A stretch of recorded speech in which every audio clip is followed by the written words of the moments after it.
Bonjour à tous, donc voici le cours sur la partie 4 de notre périple dans à travers le monde merveilleux des probabilités.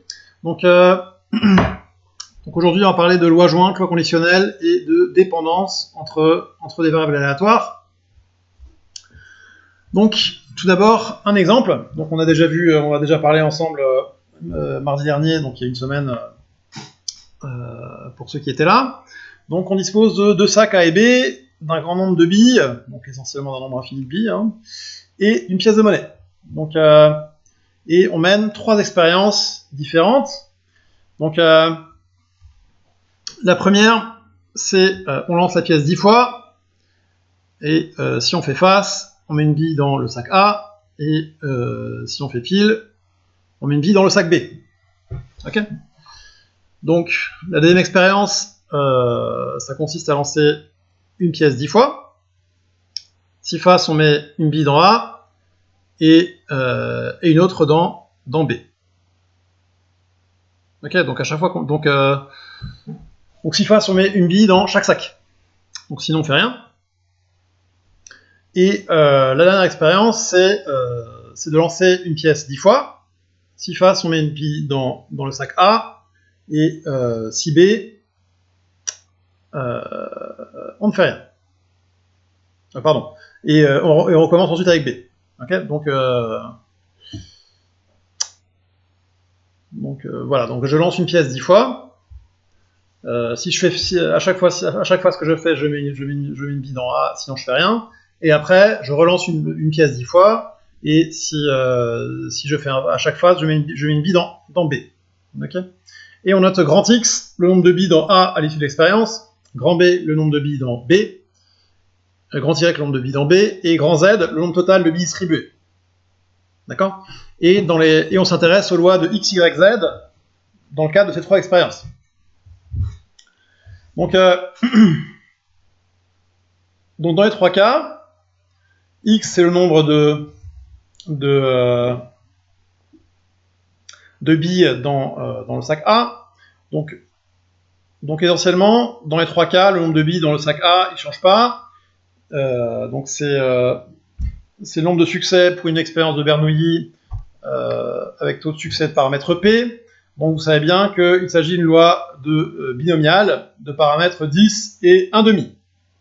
Donc ça, c'est vraiment à savoir. Si à ce stade-là du cours, vous ne le savez pas, inquiétez-vous. Revenez au cours précédent, cours numéro 3. D'accord ? Bon.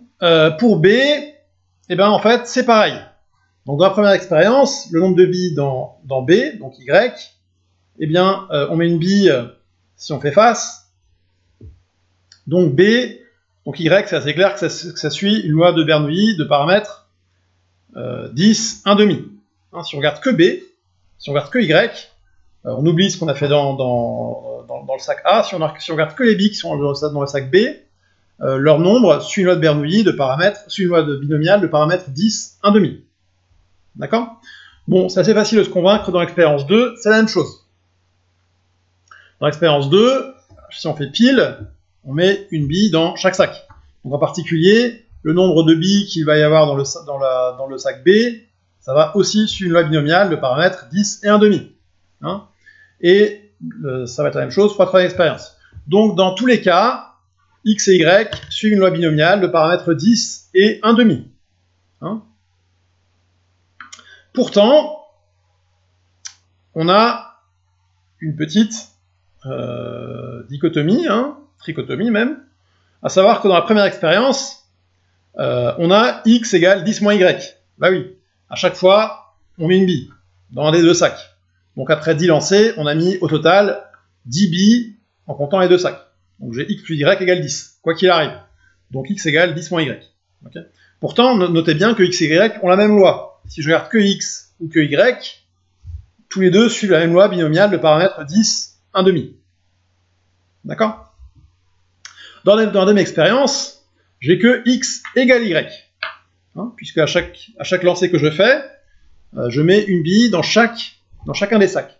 Si j'ai un succès, et je mets pas de billes, alors je mets pas de billes ni en sac A ni en sac B, si j'ai un échec. Okay, donc dans notre expérience, x et y suivent toutes les lois, une loi binomiale de paramètre 10, 1,5, et x égale y. Okay, bon, dans notre première expérience, donc x et y sont en fait indépendantes. Hein, mes 10 premiers lancers n'influent pas du tout sur les 10 lancers suivants. D'accord? Donc là, on a 3 situations bien distinctes dans lesquelles x et y, dont les deux premières expériences sont liées, d'accord? Elles ne sont pas indépendantes. Et dans la troisième expérience, x et y sont indépendantes. D'accord? Donc, en particulier, ces dépendances impliquent des choses sur la loi de Z. D'accord? Donc en particulier, dans le premier cas, on a simplement x plus y égale 10, tout le temps. Donc Z, je vous rappelle, c'est la somme. Hein. Okay, Z égale x plus y. Donc, Z vaut toujours 10. Ça ne bouge pas. Okay, dans le deuxième cas, bah, x égale y. Toujours. Okay, donc, x plus y, ça vaut 2x.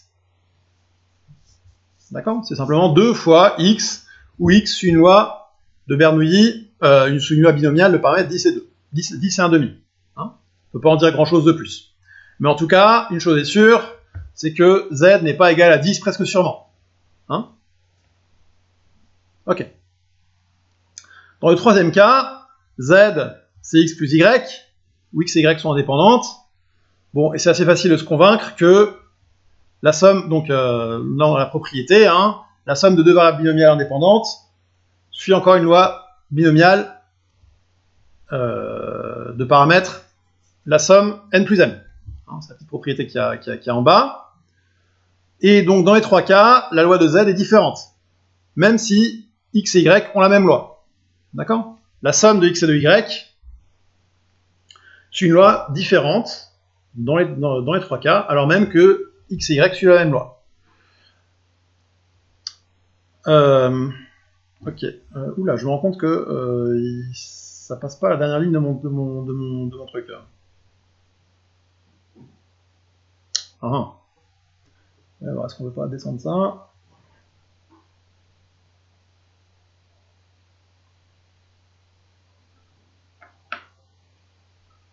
Ok. Bon, donc, dans le cas discret, il faut encore... Donc là, qu'est-ce que ça nous dit, ce truc-là? C'est que pour calculer la loi de la somme, il faut avoir la loi jointe. Hein, il faut avoir la loi des marginales. Donc en particulier, pour calculer la probabilité que z vaille, disons, n dans le cas discret, hop,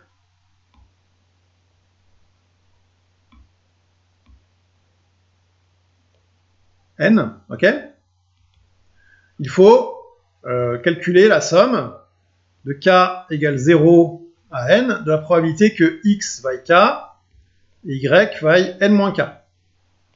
Ok? Et là, a priori, si on n'a pas d'indépendance, on ne peut pas continuer. Hein, donc là, ça nous amène à la notion de loi jointe.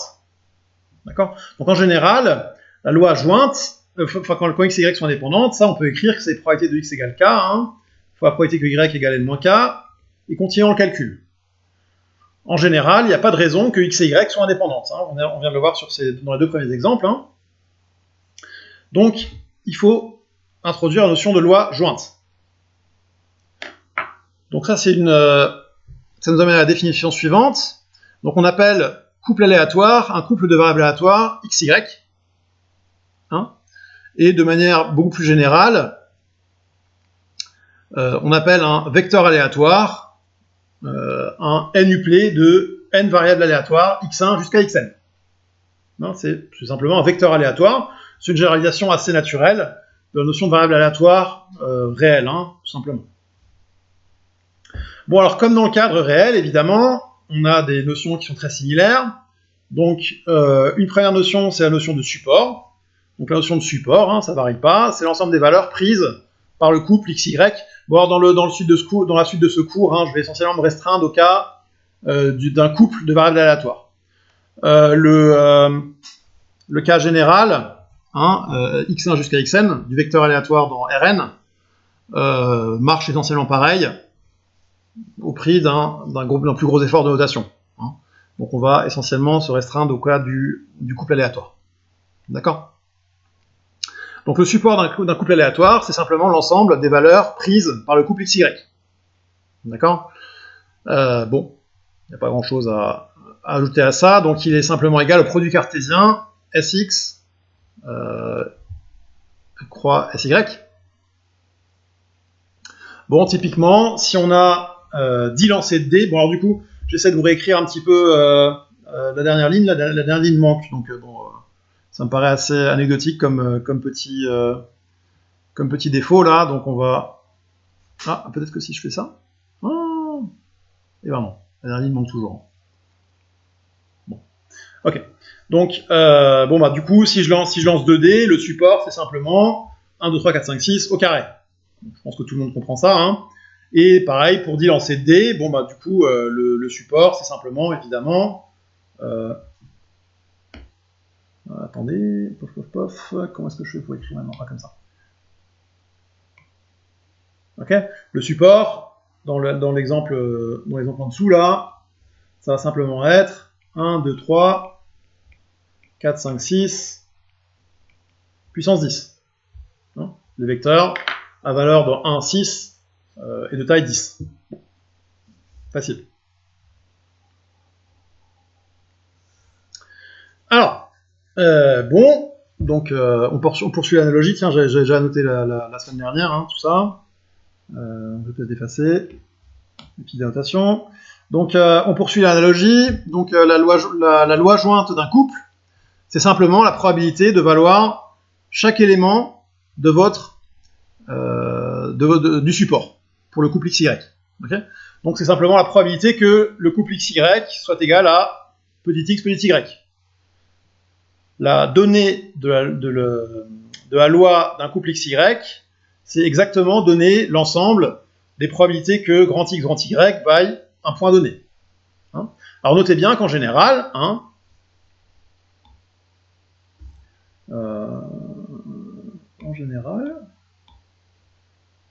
en général, ça, en rouge, ça, ce n'est pas égal au produit. Hein, c'est pas égal. C'est égal dans le cas où c'est indépendant. Je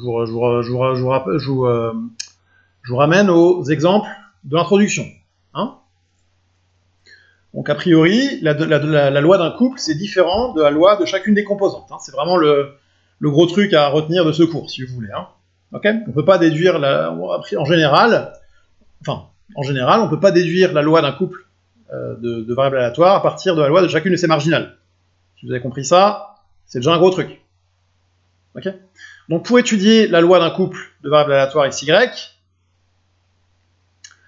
que fait-on? Hein, c'est exactement comme dans le cas unidimensionnel. Eh bien, on détermine d'abord son support, et après, on calcule toutes les probabilités que x égale x et y égale y. Hein, bon, alors ça, c'est assez standard d'utiliser, de présenter les résultats, ce que vous obtenez sous forme de tableau. Ok. Donc, bon, bah, vous avez probabilité que x1 va y, que x va x1, y, y1 sur la première ligne. Hein. Alors notez bien qu'en faisant la somme des éléments sur la première ligne, plus, hein, vous obtenez à la fin la probabilité que grand X vaille x1. C'est simplement parce que vous avez découpé suivant toutes les possibilités pour y. Hein, en d'autres termes, les y pour yi, pour i égale 1 jusqu'à n, forment une partition de oméga. Hein, je rappelle, on a toujours la notion de partition qui est sous-jacente. De la même manière, si je fais la somme sur la colonne, hein, vous obtenez, bon là vous ne le voyez pas, je ne sais pas très bien pourquoi, hein, c'est un bug un peu bizarre de mon petit truc là, c'est dommage, ça marche bien à part ça. Vous obtenez la probabilité que grand Y vaille Y1. Ok, donc je ne peux pas très bien savoir à quel point Vous suivez, bon, j'imagine, hein, c'est quand même pas la mer à boire, ce genre de truc. Si vous avez bien compris le cas unidimensionnel, le cas deux dimensionnel pose pas vraiment de problème. Alors, on a toujours les relations. Donc, probabilité que grand X vaille un truc, c'est la probabilité que grand X vaille ce truc, et je somme sur tous les Y possibles dans le support. Hein, encore une fois, bon, la démonstration, c'est exactement ce que je viens de faire. Hein. Du coup, je vais de nouveau effacer mon truc. Ok. Donc la démonstration, c'est exactement ce que je viens d'esquisser sur mon petit tableau. Hein. C'est juste que l'événement grand X égale X n'est rien d'autre que l'union disjointe des événements X égale X et Y égale Y quand Y parcourt le support de grand Y. Ça va, pas trop dur. Bon, et les lois marginales, ce sont les lois de X quand vous oubliez Y. Ok. Donc c'est simplement ce que vous lisez ici dans la colonne de droite pour la loi de X. Et c'est la loi de Y. Donc c'est simplement ce que vous avez en dessous là, bon, ce qui n'arrive pas à passer, hein, c'est probabilité que grand Y vaille Y. Bon, alors je mets les polis à votre disposition sur Eprel. Hein. Donc si ça vous gêne, là, la dernière ligne, vous pouvez aller voir le poli correspondant sur Eprel. Hein. Je vous encourage à fonctionner avec les deux. Hein. Ok, donc les lois marginales, ce ne sont rien d'autre que les lois de chacune des marginales du vecteur. Donc une petite propriété, donc vous voyez bien que la relation qui est là, ok, cette relation-là, vous dit que si j'ai la loi jointe, alors j'ai les lois marginales. D'accord ? Si j'ai les poids respectifs de petit x, petit y, en sommant sur toutes les possibilités, j'obtiens les lois marginales. Hein ? En général, la connaissance des lois marginales ne permet pas de calculer la loi jointe. Vous ne pouvez pas faire marche arrière, si vous voulez. Le cas où on peut faire marche arrière, c'est évidemment le cas où x et y sont indépendantes. Okay ? Simplement parce que le produit de la loi jointe, c'est rien d'autre que le produit des probabilités. Mais en général, vous n'avez absolument pas le droit de déduire une loi jointe à partir de chacune des marginales. D'accord ? Alors, avec les trois expériences précédentes,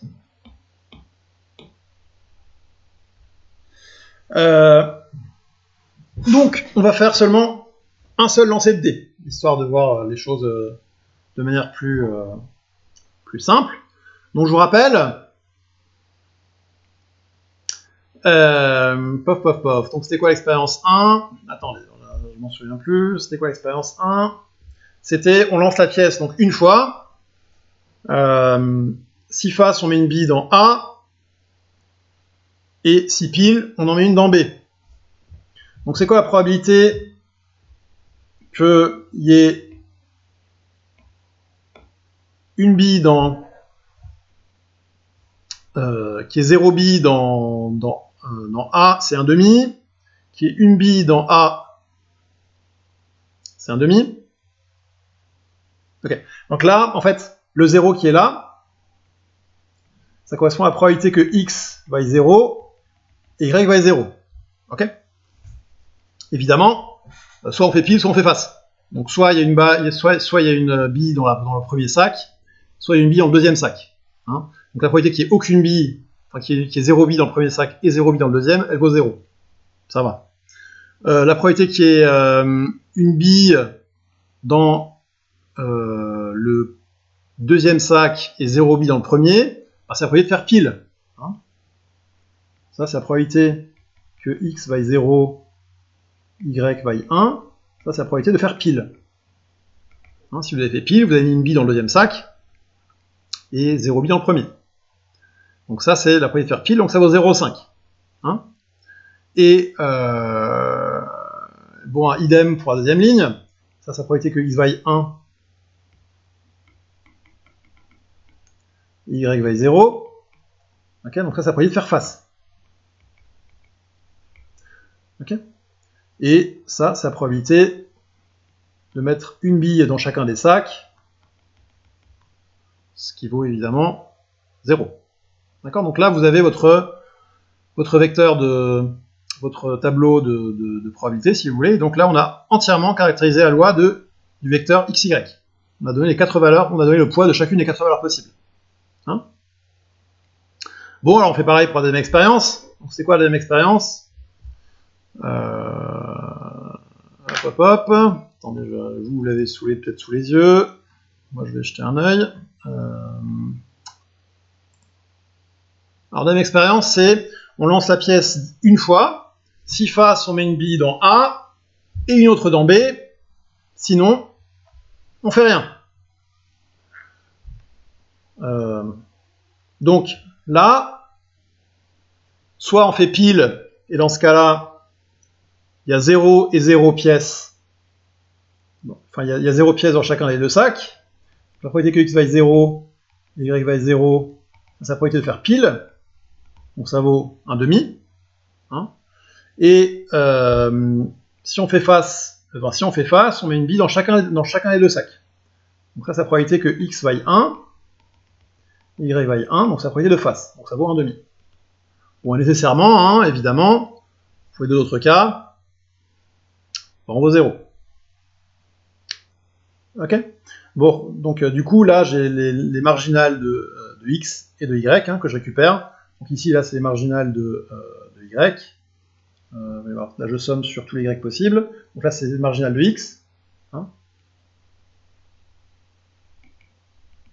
et ici, de y. Bon, ça vient peut-être un petit peu embrouillé, mais je pense que ça se comprend bien encore. Hein. D'accord? Alors, la dernière expérience, c'est on lance la pièce une fois. Si face, on met une bille dans A, sinon on fait rien, et on recommence avec B. D'accord? Donc là, voilà, du coup, on a des lancers indépendants. Donc la probabilité que x vaille petit x et que grand y vaille petit y, c'est simplement le produit est proba. D'accord? Bon, et donc du coup, la probabilité que x vaille, vaille 1 ou 0, c'est un demi, et la probabilité que y vaille 1 ou 0, c'est aussi un demi. D'où les probabilités qui sont là. Hein. 0,25, ça c'est la probabilité que x vaille 0, y vaille 0, c'est produit et proba, donc ça vaut un demi au carré. Hein. Et pareil pour toutes les autres entrées du tableau. Ça va pour tout le monde ça? Bon, vous pouvez pas me dire que ça va pas, mais c'est la loi du genre. D'accord? Alors, bon, dans le cas général, c'est un peu la même idée. Hein. Dans le cas général, la loi jointe, c'est l'ensemble des probabilités x1 égale x1 jusqu'à xn égale xn pour toutes les valeurs possibles du support. Donc ces valeurs pourraient se placer dans un tableau à une dimension, hein, une matrice. Bon, évidemment, ça commence à démarrer à la tête. Dites-vous bien qu'un logiciel de maths gère ce genre de truc assez bien, hein, du type Mathematica, si vous connaissez. C'est pas vraiment un problème pour Mathematica, un tableau à une dimension.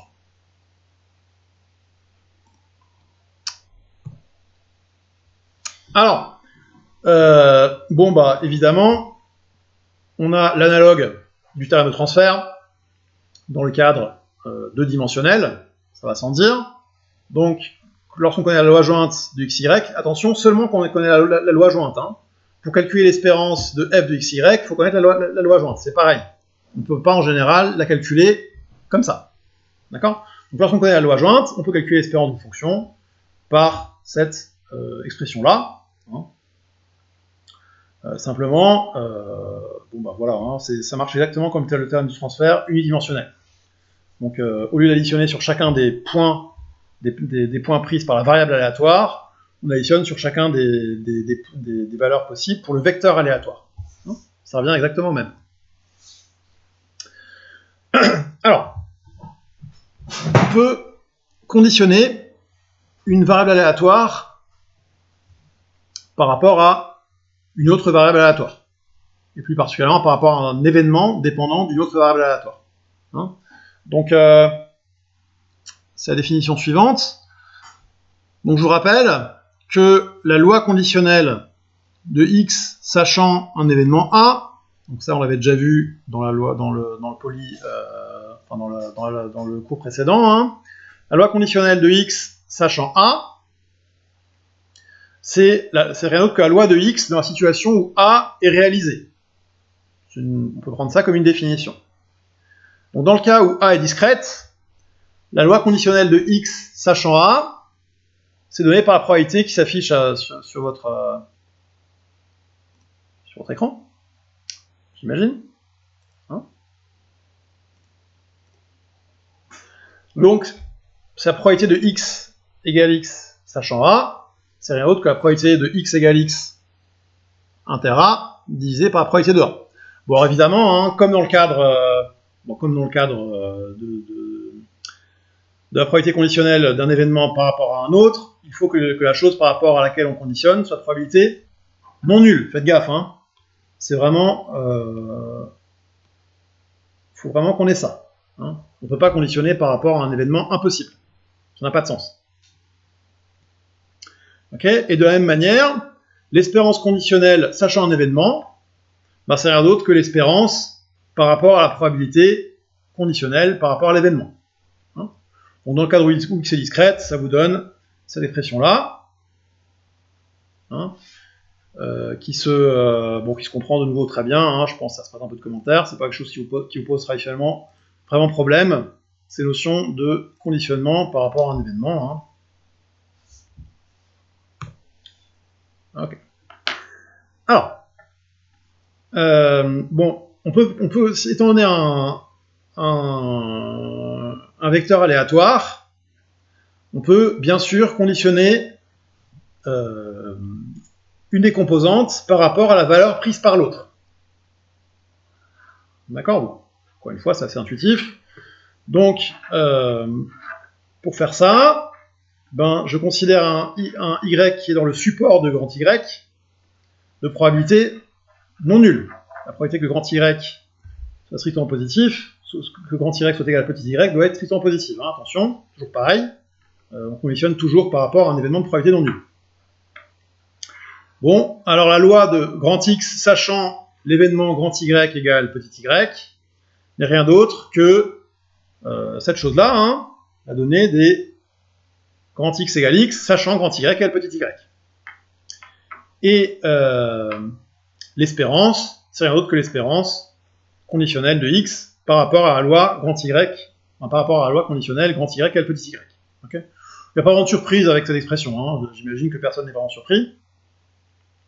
C'est vraiment la chose naturelle qu'on a envie de faire à partir du moment où on sait, où on a défini une probabilité conditionnelle, conditionnellement à l'événement grand Y égale petit y. Hein. On ne voit pas vraiment ce qu'on pourrait faire d'autre.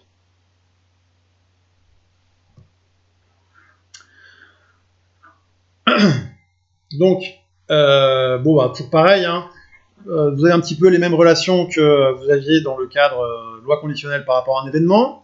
Donc, peut-être plus précisément, on a toujours les relations, probabilité que grand X égale X sachant grand Y égale petit y, c'est rien d'autre que la probabilité que la loi jointe soit égale à XY, divisée par la probabilité que grand Y va être petit y.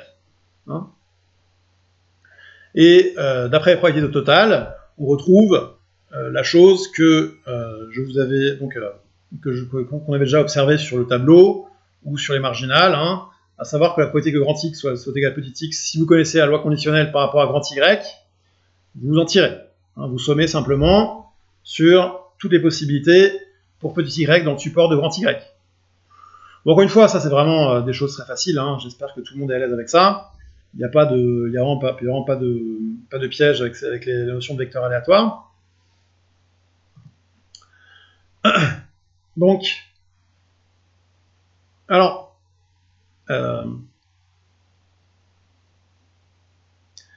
voilà, donc là on commence à rentrer un peu dans les choses un peu plus délicates, à savoir l'espérance conditionnelle vue elle-même comme une variable aléatoire. Ok. Donc, si on pose petit f de y, alors ça c'est une notion un peu délicate. Hein, donc, j'invite à réfléchir un tout petit peu parce que c'est pas une chose évidente ça pour le coup. Hein. Disons en probabilité, disons que dans le conditionnement d'une variable par rapport à l'autre, là pour le coup c'est un peu des choses qui peuvent donner plus mal à la tête. Donc pour petit y dans le support de grand y, si je considère l'espérance de grand X, sachant grand Y égale petit y, hein, si je considère cette quantité-là. Donc évidemment, c'est un nombre réel. Hein, c'est juste, vous voyez bien, là-dessus, vous voyez bien que... Oups, c'était là peut-être, c'est ça. C'était où? L'espérance. Ouais, c'était là. Hein. Vous voyez bien que l'espérance de grand X, sachant grand Y égale petit y, je ne fais que sommer des nombres réels. Hein, je fais que sommer tout ça là. Hein, toutes ces choses-là. Donc vous voyez que c'est un nombre réel qui dépend seulement de petit y. Hein. Là, j'ai sommé sur tous les x possibles, donc l'espérance là ne dépend que de petit y. Ne dépend que de petit y. Hein. Donc quand y varie, ça va varier a priori. Hein. Donc c'est quelque chose que j'écris f de petit y. Je définis la fonction f de y comme ceci. Hein. F de y, c'est l'espérance de x, sachant grand y égale petit y. Alors j'insiste bien sur le fait que c'est un nombre réel. Hein. C'est pas du tout une variable aléatoire. On est passé à l'espérance sur une variable aléatoire, donc on a un nombre réel hein, qui dépend de petit y. Okay. Donc maintenant, je peux faire la démarche inverse. C'est-à-dire que je peux considérer f de y, de grand y maintenant. Donc grand y, c'est une variable aléatoire. Okay. Et donc, je peux définir l'espérance. Je peux définir f de grand y. Hein, c'est simplement, je prends f qui existe. Hein. F, c'est une fonction que j'ai posée maintenant, au début. Eh bien, j'effectue mon expérience aléatoire, j'obtiens un nombre, grand y, et je le mets dans f. Okay. Donc f de grand y, c'est elle-même une variable aléatoire cette fois-ci. Hein. F de grand y, c'est une variable aléatoire.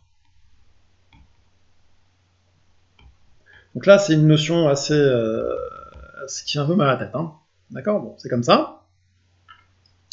Mais c'est le bon objet. Donc ça, c'est une variable aléatoire qui vérifie que lorsque grand y égale petit y, j'ai que l'espérance de x sachant grand y, c'est égal à l'espérance de x sachant grand y égale petit y. Hein. Ce qui nous amène à ce qu'on peut appeler la formule de l'espérance totale, c'est le fait que l'espérance de l'espérance conditionnelle soit égale à l'espérance de x. Ok.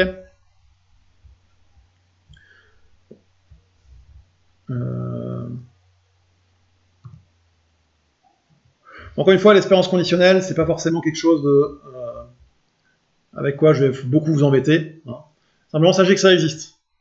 L'espérance conditionnelle, sachant une variable aléatoire, disons, c'est un objet mathématique un peu qui peut donner mal à la tête. Hein. J'aime bien le dire comme ça, au sens où, sachez simplement que c'est extrêmement utile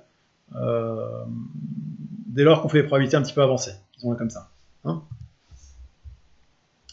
Alors, covariance. Donc, c'est un petit peu comme lorsqu'on cherche à mesurer la dispersion d'une variable aléatoire. Hein. Lorsqu'on a une variable aléatoire, vous savez bien que la variance mesure essentiellement à quel point cette variable se disperse autour de sa moyenne. À quel point est-ce que cette variable est concentrée autour de sa moyenne. Hein, je vous rappelle ce qu'on avait fait avec l'inégalité de Chebyshev il y a une semaine, 2 semaines peut-être, 2 semaines. Hein. Donc là, c'est un peu la même chose. On a envie de voir à quel point nos variables aléatoires dépendent l'une de l'autre. On a envie de quantifier cette chose-là. Hein. Donc, pour quantifier à quel point les deux variables x et y dépendent l'une de l'autre, on introduit la notion de covariance entre ces variables aléatoires. D'accord? Donc la covariance du vecteur xy, par définition, c'est le nombre qui est ici. C'est l'espérance de xy moins l'espérance, moins le produit des espérances. Ça vous rappelle fortement la variance d'une seule variable aléatoire, et à raison, hein, vous observez directement que la covariance de x et de x, ça n'est rien d'autre que la variance de x. Hein, c'est immédiat. Donc la covariance, c'est un outil, si vous voulez, qu'on aime bien utiliser pour mesurer à quel point deux variables aléatoires sont indépendantes. C'est un outil un petit peu, comment dirais-je? Alors c'est une notion mathématique très précise, hein, comme vous voyez, là tout est mathématiquement bien défini. Simplement, voilà, c'est quand même une mesure un peu imparfaite malgré tout. Hein. C'est pas, disons, c'est une mesure comme une autre qui mesure à quel point deux variables dépendent l'une de l'autre. Alors, la raison pour laquelle je dis ça, c'est la propriété suivante, c'est que si x et y sont deux variables aléatoires indépendantes, alors leur covariance est nulle. Hein, c'est immédiat, simplement, si x et y sont indépendantes, en effet,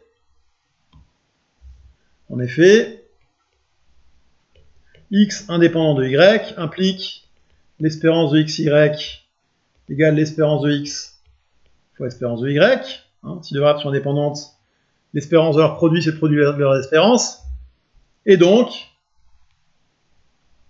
la covariance est nulle.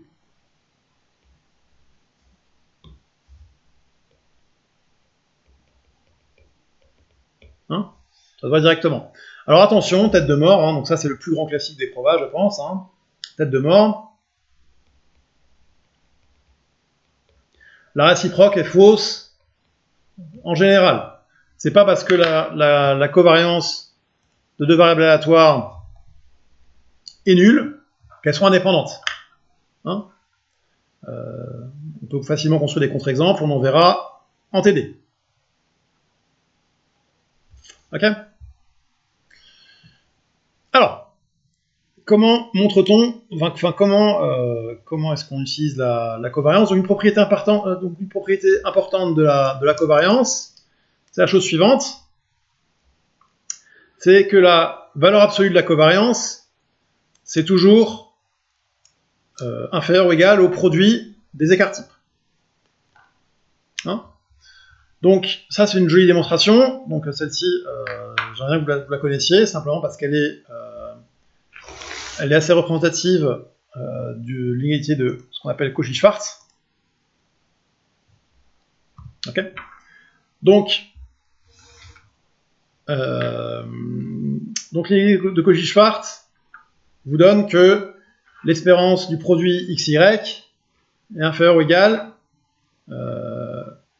au produit des écarts-types. Hein, donc déjà, c'est clair que si j'arrive à démontrer cette chose-là, la chose étoile, simplement en l'appliquant avec x moins l'espérance de x, et y moins l'espérance de y, bon ben là, je vais avoir la covariance de xy, d'accord? Et ça, c'est plus petit que l'espérance de x moins son espérance au carré, fois l'espérance de y moins son espérance au carré, ok? Et donc là, je retrouve bien sigma x fois sigma y. Ok? Donc, il suffit de démontrer l'égalité de Cauchy-Schwarz. Bon, l'égalité de Cauchy-Schwarz, ça doit quand même faire partie de la culture de tout scientifique qui se respecte, à mon avis. Donc, au moins tout scientifique qui fait des maths, hein, qui a des maths dans son arsenal. Donc, on pose f de t, bon, on pose une fonction, hein, f de t égale x plus ty, enfin l'espérance de x plus ty au carré. Ok? Donc c'est l'espérance d'une variable aléatoire positive, hein, c'est l'espérance d'un carré. Ok? Donc, c'est forcément positif. f de t est positif. D'accord? Donc en développant le carré, j'obtiens que f de t, c'est l'espérance de x au carré, plus 2ty, enfin plus 2txy, plus t carré, y carré. Okay, j'ai juste fait a plus b au carré, okay, et j'ai obtenu ça. Facile. D'accord?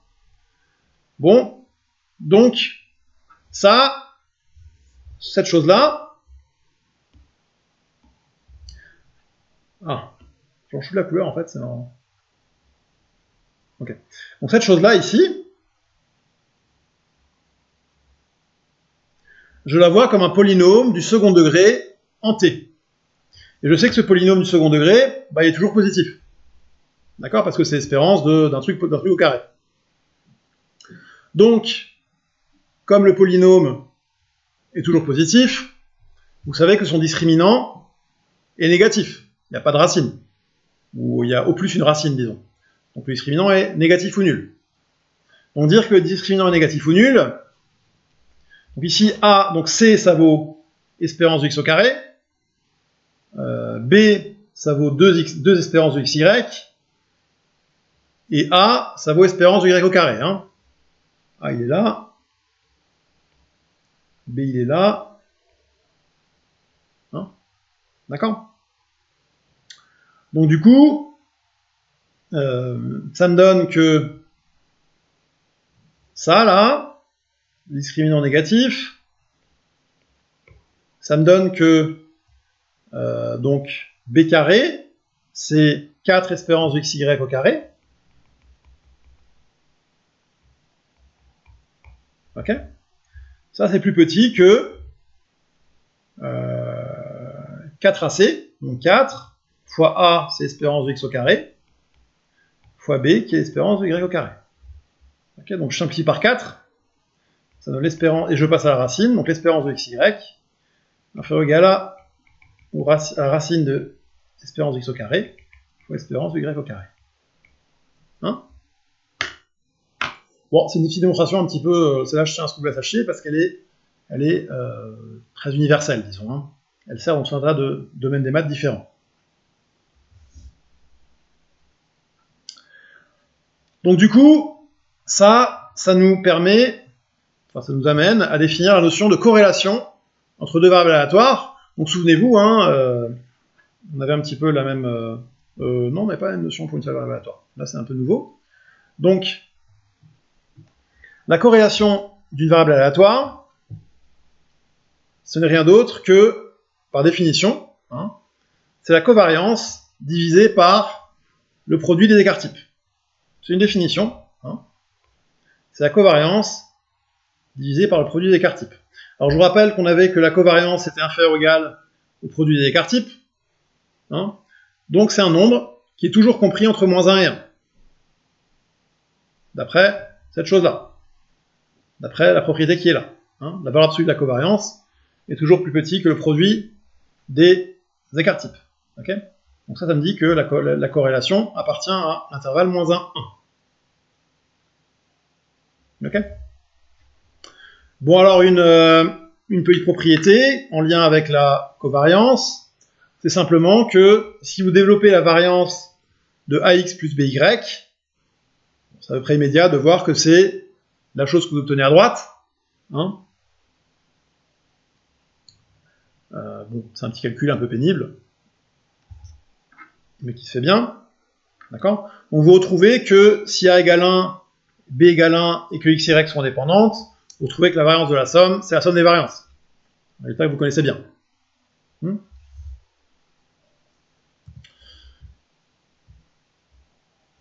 Hop.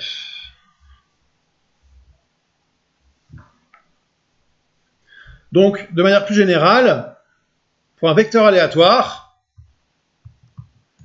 vous voyez bien qu'a priori, on ne peut plus vraiment définir la covariance pour tout un vecteur aléatoire comme on l'a fait pour 2 éléments.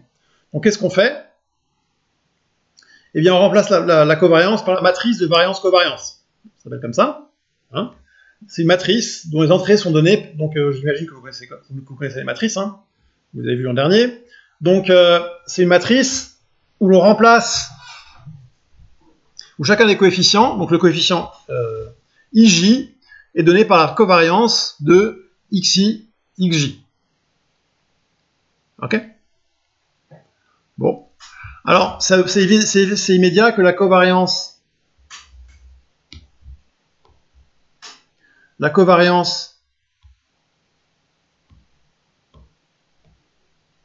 de XY, hein, c'est bien sûr la covariance de YX. Hein? Donc, ça nous dit que la matrice de variance-covariance, c'est une matrice symétrique. Ok? Donc là, ce coefficient-là est égal à ce coefficient-là. Hein? Celui-ci à celui-ci. Bon.